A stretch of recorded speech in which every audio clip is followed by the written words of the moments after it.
Era uma vez um reino distante e muito antigo, cheio de tradições. Uma dessas tradições era a medida do reino. A cada década, um medidor real era escolhido pelo próprio rei com uma única missão: medir o reino de ponta a ponta, de norte a sul e leste a oeste. Porém, a cidade tinha outra tradição milenar. As distâncias medidas de norte a sul eram feitas em metros, e as de leste a oeste em pés. E era assim que sempre foi. A ponte que cruzava um rio de norte a sul tinha 30 metros de comprimento, mas o rio que corria para o leste tinha milhares de pés de comprimento. E devido a essa antiga regra, o medidor real era munido de duas ferramentas para realizar o seu trabalho: uma régua em metros, para ser usada de norte a sul, e uma régua em pés, para ser usada de leste a oeste. Mas um dia o medidor real teve uma ideia ousada. Ele virou sua régua em metros para o oeste e notou que ela funcionava perfeitamente bem. Ele notou que a tradição de usar duas medidas de comprimento era desnecessária. 1 metro e 1 pé eram duas medidas de comprimento e a direção que elas mediam não fazia a menor diferença no final das contas. E não é só isso. Ele também descobriu qual era a relação entre 1 metro e 1 pé. 1 pé é aproximadamente 0,3 metros. E é aqui que talvez você se pergunte: por que você está me contando uma história sobre reinos, metros e medidas em um vídeo sobre 4 dimensões e o espaço-tempo?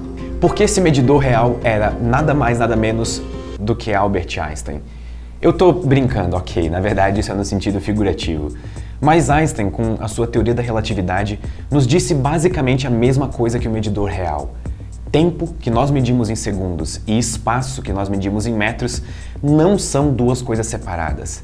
E a física faz muito mais sentido se pensarmos nessas quantidades da mesma forma. E é por isso que a relatividade diz que nós vivemos em 4 dimensões, 3 dimensões de espaço e uma de tempo. Mas antes de entender o porquê disso, porque claramente usar apenas 3 dimensões seria muito mais fácil de entender, aqui vem uma breve introdução à relatividade. A teoria da relatividade restrita de Einstein tem 2 princípios fundamentais. E o primeiro é o princípio da relatividade, que diz que 2 observadores que se movem com velocidades constantes um em relação ao outro concordam com os resultados de todos os experimentos físicos. Isso basicamente quer dizer que se você fizer um experimento físico parado ou numa nave quase na velocidade da luz, o resultado tem que ser o mesmo. Isso é uma implicação fortíssima, porque isso nos diz que não existe um experimento físico que pode determinar sua velocidade. Mas então, como que nós conseguimos medir a velocidade dos nossos carros, por exemplo? Nós conseguimos medir a velocidade relativa a outros objetos, por exemplo, do carro relativo ao chão. Mas não existe uma velocidade absoluta universal. Colocando isso em outras palavras, nós queremos dizer que a velocidade é uma quantidade relativa. Salvem isso porque isso é muito importante daqui para frente. O segundo princípio da relatividade é um pouco mais simples e vem diretamente dos resultados experimentais obtidos por Michelson e Morley, e a gente já fez um vídeo sobre isso. Esses experimentos apontam que a velocidade da luz no vácuo não depende da fonte dessa luz ou de qualquer observador. Isso significa que se eu, parado, acender uma lanterna, a velocidade da luz que sai da lanterna é de 299.792.458 metros por segundo. Agora, se uma nave se movendo a 200 mil metros por segundo acende uma lanterna, a velocidade da luz que sai dessa lanterna também é de 299.792.458 metros por segundo. E mais, se essa nave decidir medir a velocidade da luz emitida pela minha lanterna, ela vai medir exatamente o mesmo valor. Da mesma forma, se qualquer observador, em qualquer situação, medir a velocidade da luz emitida por qualquer fonte, também em qualquer situação, o resultado da medida vai ser 299.792.458 metros por segundo. Então segue aqui o segundo postulado da relatividade. A velocidade da luz no vácuo é constante e absoluta.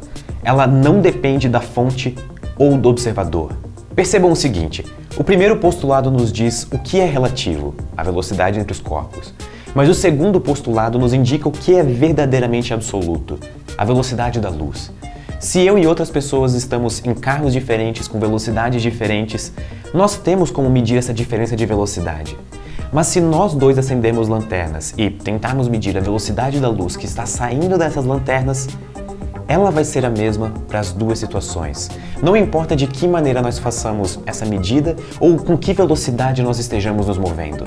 A velocidade da luz ser constante e finita é uma questão importantíssima, porque a relatividade de Einstein prevê que essa é a velocidade que limita toda a matéria e toda a informação no universo. Só que a velocidade da luz pode ser medida em metros por segundo, ou seja, a velocidade da luz é a distância que ela percorreu dividido pelo tempo que ela demorou para percorrer essa distância. Mas a relatividade exige que a velocidade da luz seja absoluta.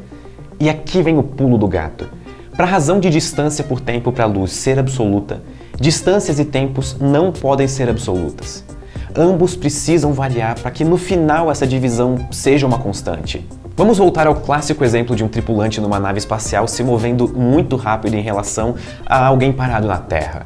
Tanto o observador na nave quanto na Terra vão concordar perfeitamente em qual é a velocidade da luz, os incríveis 299.792.458 metros por segundo.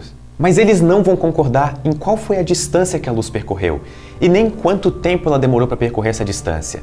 De novo, o que é igual para todos é a velocidade da luz, mas tempo e espaço são relativos para o observador. Um observador se movendo rapidamente vai medir distâncias menores do que um observador parado. Esse é o efeito da contração espacial. Mas para manter a velocidade da luz igual, ele também vai medir o tempo passando mais devagar do que para alguém parado. E esse é o efeito da dilatação temporal. Tanto o espaço quanto o tempo vão mudar de tamanho, se contraindo ou dilatando para manter a velocidade da luz constante. É por isso que a ideia do Einstein de que a velocidade da luz tinha que ser uma constante é tão especial. Só que aqui nós encontramos um problema técnico. As nossas unidades físicas normalmente são dadas em metros e segundos, em distâncias e tempos. Mas essas coisas não são mais absolutas, elas são totalmente relativas. E na física nós precisamos de quantidades que não dependem do observador para fazer contas com facilidade. Então, se nem o espaço nem o tempo são absolutos, o que é verdadeiramente absoluto? Sentem-se confortavelmente, porque agora as coisas ficam sérias. Para entender bem a ideia de espaço-tempo, nós precisamos mudar um pouco a forma que nós pensamos sobre o tempo e o espaço. Até então nós falamos da velocidade da luz como 299.792.458 metros por segundo. Ou seja, estamos descrevendo a luz em termos de espaço e tempo. Nós usamos dois conceitos relativos para tentar descrever um conceito absoluto. E por mais que isso funcione, é interessante pensar em como que nós poderíamos mudar as coisas e pensar diretamente na velocidade da luz como algo absoluto. Então, como a velocidade da luz é absoluta, ao invés de usarmos ela como uma razão de espaço por tempo, nós podemos usar ela como uma medida de conversão para transformar tempo e espaço, e com isso nós vamos poder medir tempo em metros. Ou seja, metros e segundos passam a ser a medida da mesma coisa, só em escalas diferentes. Isso é, 1 segundo são 299.792.458 metros. E isso é uma igualdade. Tempo passa a ser simplesmente outro nome para espaço. O tempo se junta ao próprio espaço e forma uma coisa só no conceito de espaço-tempo. É isso que significa espaço-tempo. Dessa forma, nós deixamos de pensar no tempo como um cronômetro separado do espaço que marca o momento em que coisas acontecem no mundo. Aqui, nós passamos a tratar o tempo como uma dimensão do espaço. Nós podemos, inclusive, medir tempo em metros. O espaço-tempo é composto das 3 direções do espaço, mais a direção do tempo.